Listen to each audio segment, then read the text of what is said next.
What's going on, y'all? It's JD Piquel. Today on the Hard Count, Dan Mullen is out at Florida. Dave Aranda's name starting to float around. What's next for the head man at Baylor?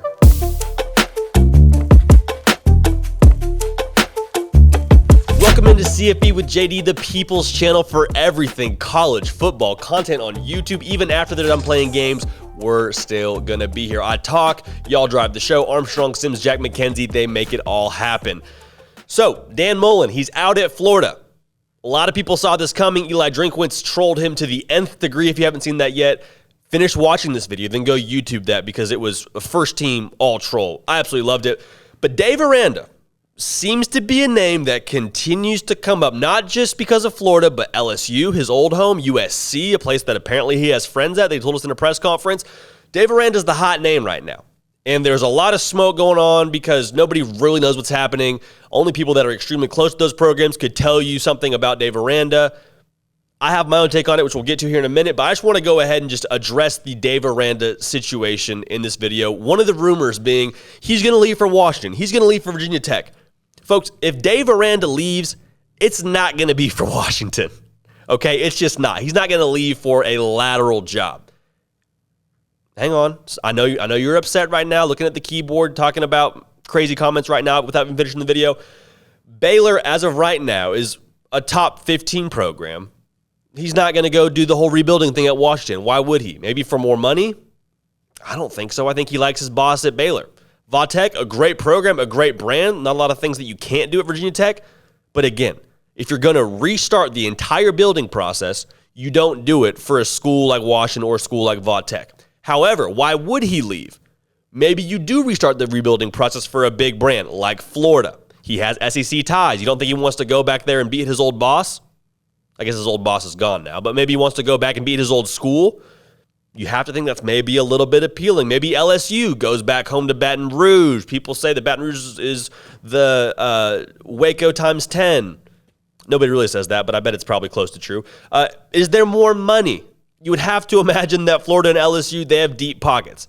Baylor's got medium-sized pockets, and maybe they shell out to keep Dave Aranda, but the LSU, the Florida, the SEC money, that's what I think Baylor fans should be a little bit worried about. And again, like we said with LSU, maybe going home, maybe there's some emotional ties, maybe his kids get to go back to their old school in Baton Rouge. There's a lot of things that would make you nervous about LSU, and I think those would be the reasons why he would leave, because he wants to be at the big-time program.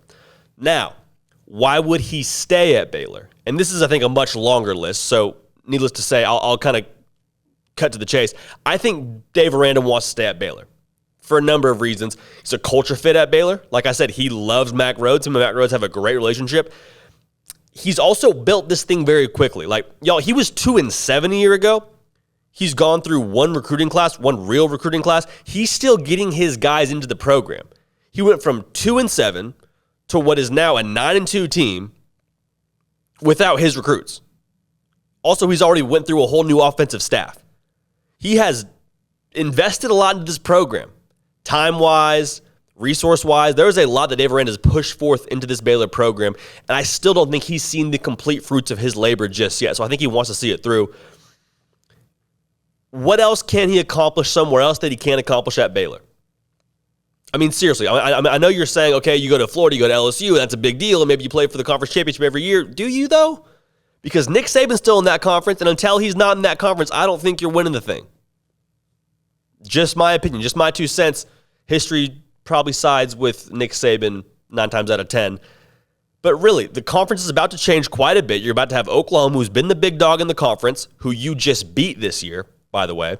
They're about to leave. They've won the thing for the last 6 years. It's going to be wide open. You tell me Dave Aranda can't build a dynasty at Baylor? I'm not saying dynasty in the sense that they're winning the college football playoff every single year and he's winning national championships every single year, but you don't think that they can maybe get on a little bit of a run the Big 12?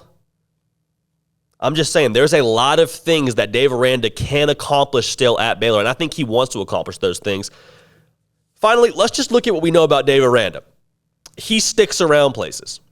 Since 2008, he hasn't stayed less than 3 years at a job. I know this is his first head coaching job, and I know that there's a lot of money in the SEC. I get that. I don't think he's motivated by money, but he doesn't jump ship quickly. The only place that he stayed for a year was Utah State in 2012. And the reason he left was because his staff got hired on at Wisconsin. It's a no-brainer. We need to stop acting like Baylor is some sort of group of five school or that they're somehow a stepping stone job. That's a horrible precedent we've set. People close to the program, people that know what's going on within the inner workings of college football are labeling Baylor the next Clemson. I'm not endorsing that. I'm not saying that's for sure going to be the case. I'm just saying people that know a lot more than me, which is a lot of people, are telling people that also know a lot about the college football program. People with a voice are telling you Baylor's on the uprise, okay? Baylor is rising. Baylor is a stock that you want to buy right now. And Dave Aranda to be in a really great position in year two, I think it would be very, very premature to jump ship. And I think Dave Aranda realizes that. He's not one of these hothead coaches that just looking for the next job, that's looking for the big name. This isn't a knock on Lane Kiffin. I actually like Lane Kiffin. Juxtapose Lane Kiffin, who's already being circulated for the Florida job, who's renting, by the way, in the state of Mississippi right now, and Dave Aranda. You do the math. Bottom line, I think Dave Aranda's staying. If he does leave, it'll be for LSU and it'll be for some emotional ties. I don't think there's pockets that are deep enough to get Dave Aranda away from Baylor because I think he's in it for the long haul. And he wants to build a program. He's a culture guy. He wants to build a program. We'll see how this whole thing unfolds. It's my 2 cents. That's it for us here at The Hard Count. Keep it locked right here. Subscribe a video nearly every single day. Appreciate you in advance for tuning in. We will see y'all next time.